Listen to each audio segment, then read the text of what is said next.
Hello, everyone. Welcome to the Horror Room. I'm Travis Bruce, and today we're doing another indie horror spotlight. Today I have with us, he's a director, and he has a new movie that just got done wrapping up, and it's called You Are Mine Now. I have with us today Justin Adams. Justin, welcome to the Horror Room. Hi, how are you, Travis? It's a pleasure to have you on, man. It's a pleasure to have you on. Thank you.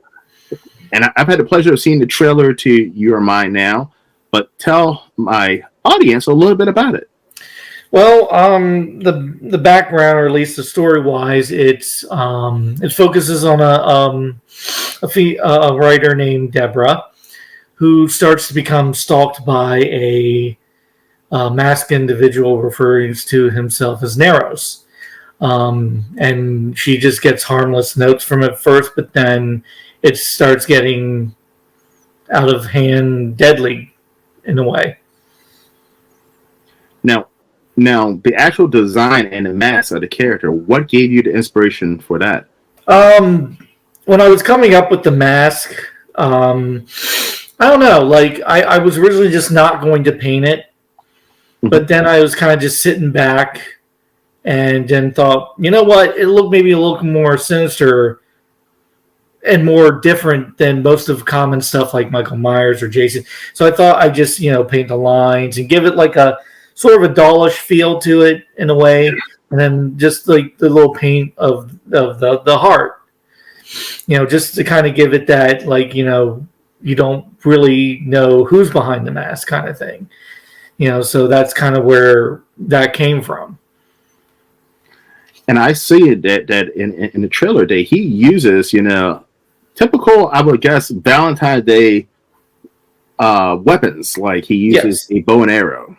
Oh, yeah. That was when I was first writing this. And originally, actually, that when I first wrote that the original scene for the bow and arrow was actually not in it. I actually came up with that on the fly because I thought if he's going to portray, well, like Neros is another name for Cupid in a different language. So that's how I came up with that. And I was like, you know what? I'm going to do a bow and arrow. So I actually went out and bought a bow and arrow, and then I cut the arrows themselves, or some of them, and I made the protection, or the thing that where the arrows will stick for said scene. And this is an interesting story because I feel like a lot of women have dealt with stalkers. Maybe not on this level where the guy is killing, doesn't that? Yeah. I feel like, a lot of women have dealt with stalkers. And so this is a kind of probably a personal thing to a lot of women. I guess some men too can relate to this movie. Now, what gave you the inspiration for the actual story? Interestingly enough, I was inspired by the movie Valentine that had come out, and sort of similar, premise. But back in high school, I actually wrote something called Secret Admirer. And around the time when I wanted to try and get back into this, I had been taking a briefest but I said to myself, I need something. And originally I was going to do a groomsman story, which was another film I had done. But then it sort of evolved into its own thing. And thus, kind of I was like, well, okay, I'll pitch the idea of my Secret Admirer story, but I'll take with what I've got watched with Valentine and just kind of go from there. Because when it comes to Valentine's Day horror, they kind of go hand in hand, because you had, My Bloody Valentine and Valentine, of course. But then, I was really intrigued by, I was I liked my Secret Admirer story, so I thought, I need to give more personality to the characters, at least, that's where I came up with the name with Deborah, and I needed some more elements in there besides Deborah. As you'll see when the actual film comes up, there's going to be some other characters that will just add to her world, or her chaos of what's transpiring around her with Neros. Now, Justin, all right. Have you ever been anybody's? Well, have you ever had someone who was your secret admirer? Have you ever sent a woman notes or flowers or done anything? I have, but I've kind of, I mean, It's been a long time since I've done anything. I mean, I've had my share of stuff, especially in high school. I mean, I don't know, not really too much nowadays. I've kind of just taken a personal break from all that stuff, but so I can focus more, at least on my writing. When it comes to that stuff. But yeah, not really lately. Yeah. I did it as an adult, but I definitely recall high school doing that. And looking back at it, it comes off as creepy. It really is because, I mean, you don't. I didn't realize it was creepy until like the woman got the gift, and then she was like, "Oh, what weirdo get it in?" And then I never disclosed about when I was that weirdo. So I mean, it's a touchy thing to go into to be a woman's secret admirer. Yeah, I mean that's like it's kind of interesting. Is like there's lots of at least like thrillers, not just horror movies, where you have like a secret admirer. You have someone that good example is Crush. Mm-hmm. I know that this girl had a deep crush for, I guess, a teacher or something. It's been a long time since I've seen it, but I know I remember that movie. I need to rewatch it. It's like, like there's so many movies that like go into that kind of stuff, and it's interesting because when I was actually also watching this, I took some notes from the stuff from the movie Dressed to Kill with Michael Caine. Like I always kind of like watch certain movies when like also He Knows You're Alone was another one I kind of got some interesting vibes or like creative notes for that. So I kind of take what I learned from older movies and kind of transfer it into like my work. Now, production wise, how long did it take you to film? It did start out slow in the beginning. I remember we did actually shoot the very first opening scene. I want to say maybe back in crap. I can't remember. It's been so long. I mean, it took roughly about, I want to say between when I finally started getting like everybody together around like September, November, October, and like I think like January we officially wrapped up everything. We got it didn't take terribly long as I thought it would.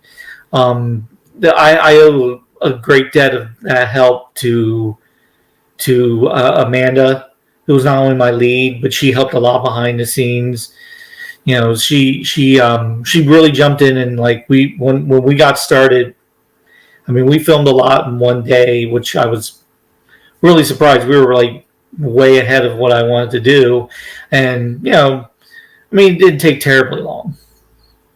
Are you referring to Amanda Megan? Amanda Megan is awesome. She is. Yeah, awesome. She did a tremendous job. Like not just as my leading lady, but she helped a lot. She and Matt Anderson taught me a lot behind the scenes, and I'm really grateful for the two of them to like come on board and like say, "Hey, let's do this," or "Hey, how's this look?" Or they gave their own personal help. And I do owe them a lot on that one.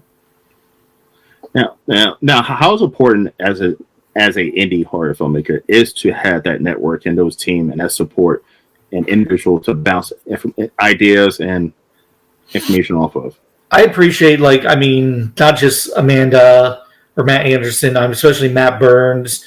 He's always been the three of them have been a big supporter.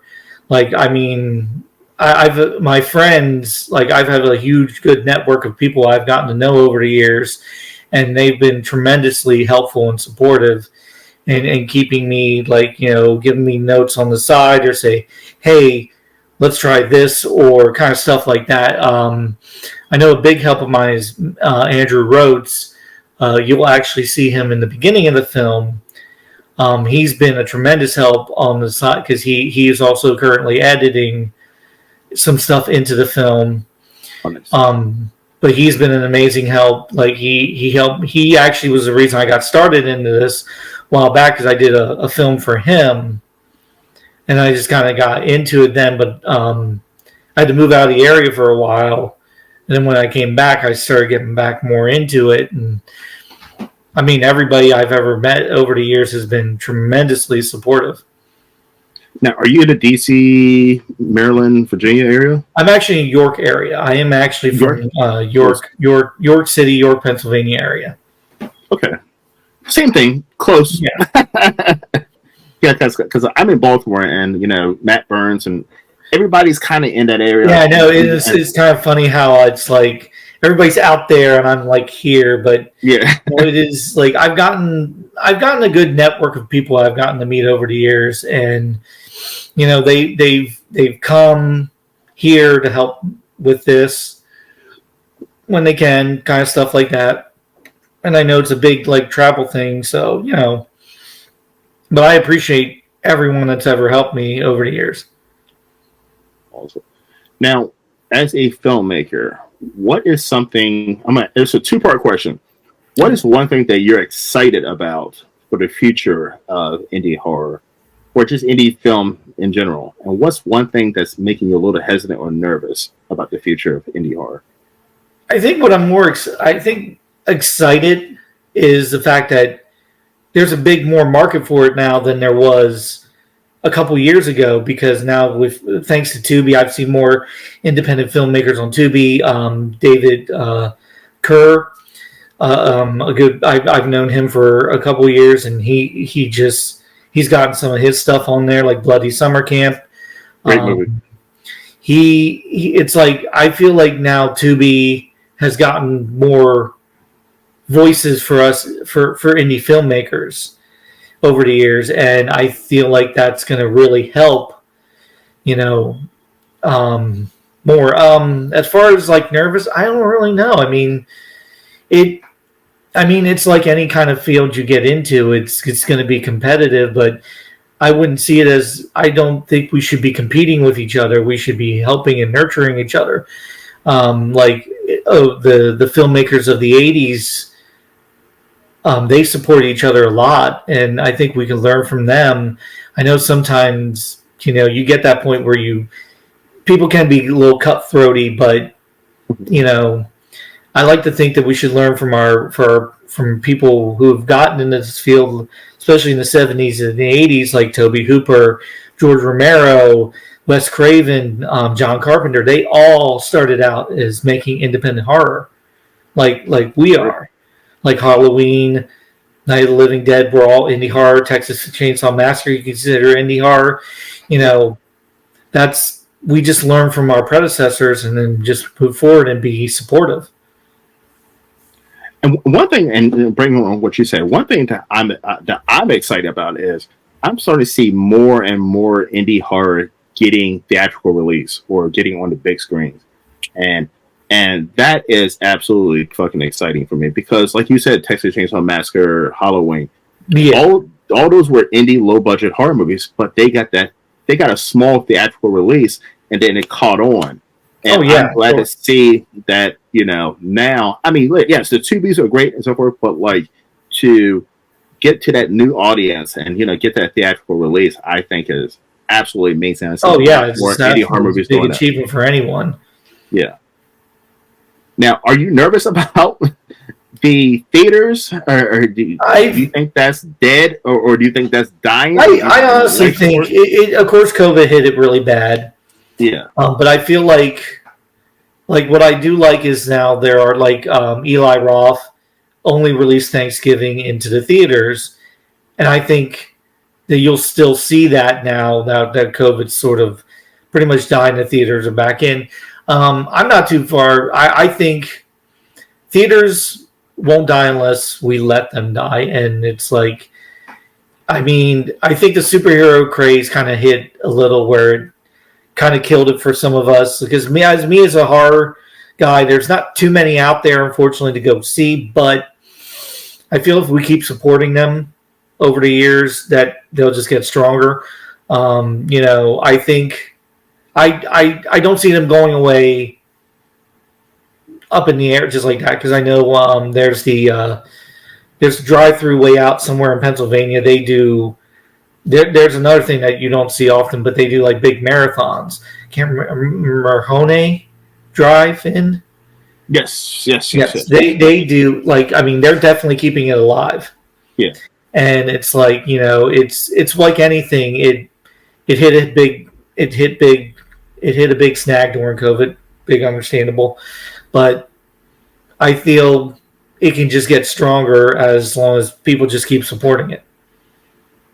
I agree, but I also think it was way before COVID because I remember in like I can say it was about 2010 where I would talk to people because I'm a big theater guy. I love going to theaters. I go often, and I was like, oh my goodness, I'm going to go see Rob Zombie Halloween in the movie theater. And people were like, oh, well, I'll just wait for that to go in Redbox, or I'll wait for that to go on Netflix or something.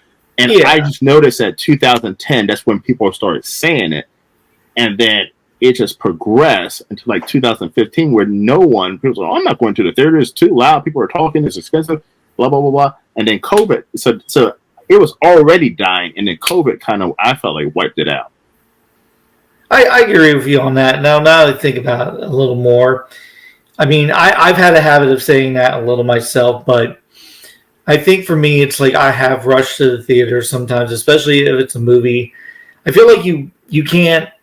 Sometimes when it comes to certain movies, they're meant to be seen in the theaters, kind of thing. Mm-hmm. Then you'll look at those others like, I can wait till it comes out, kind of thing. I mean, as a horror fan, and the only reason I'm saying is the horror genre, when it comes to theater release, I feel like you don't see that unless it's a big major studio.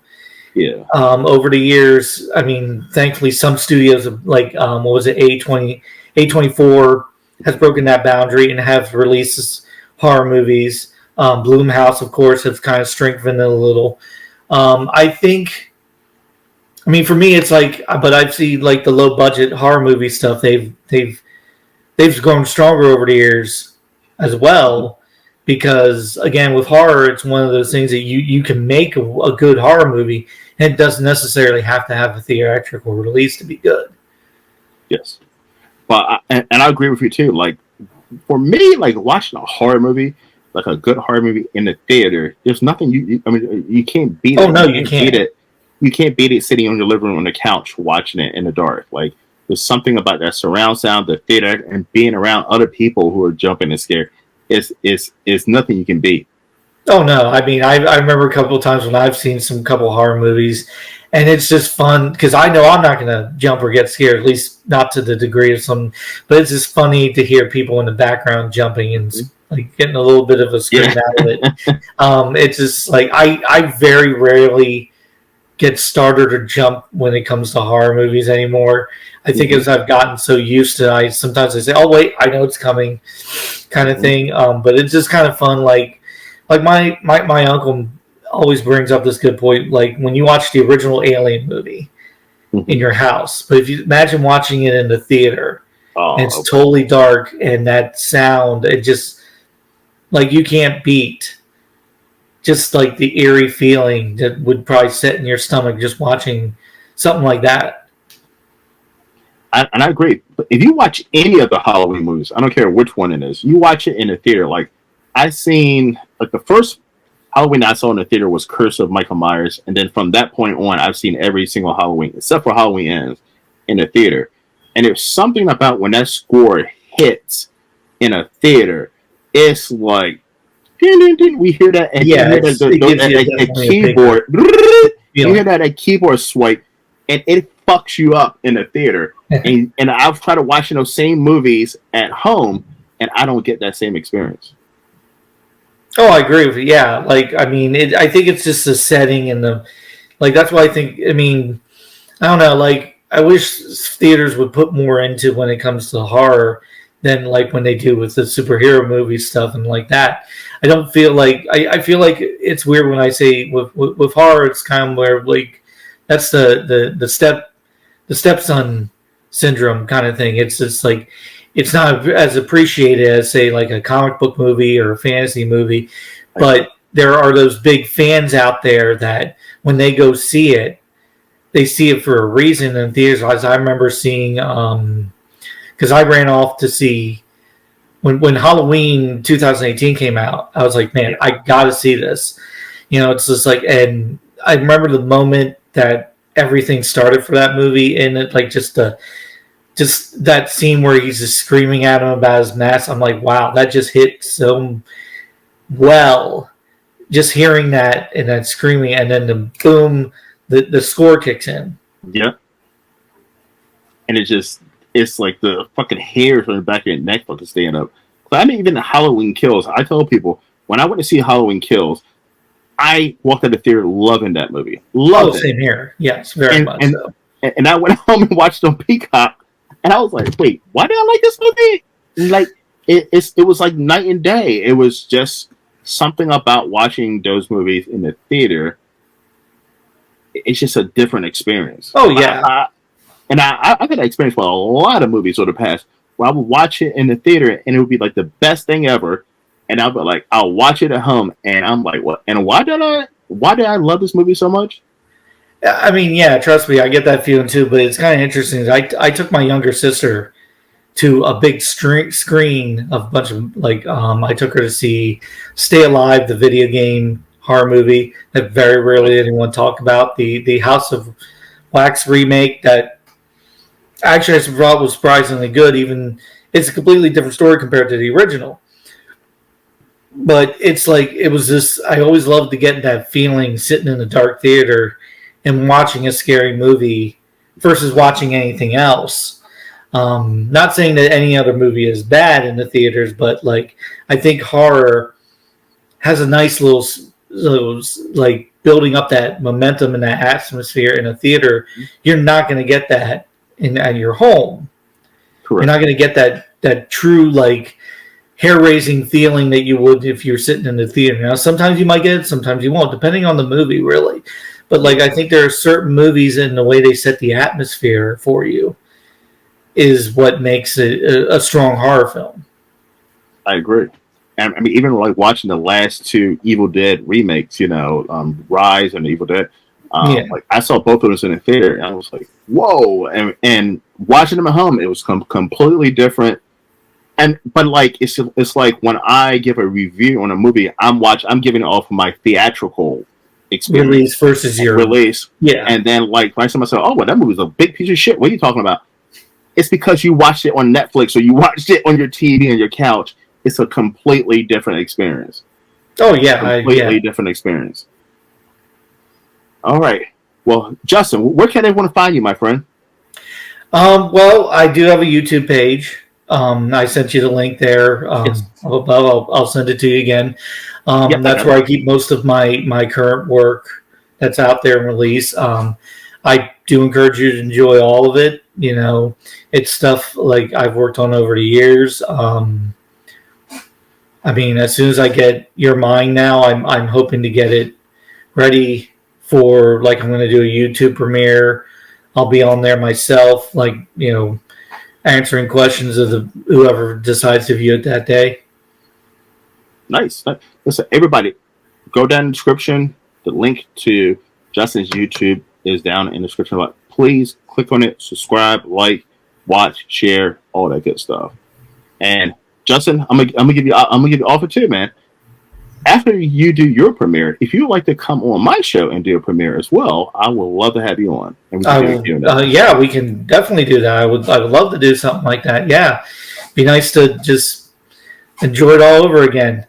Yes. Most definitely, man. Well, listen, Justin, you're more than welcome to come on anytime. This was a fun conversation. Oh, thank you. I enjoyed the conversation as well. I always love chatting with other people that appreciate a genre as much as I do. I'm in the same path, man. I'm in the same path. Listen, I'm excited to see Your Mind now. Everybody keep a lookout for it.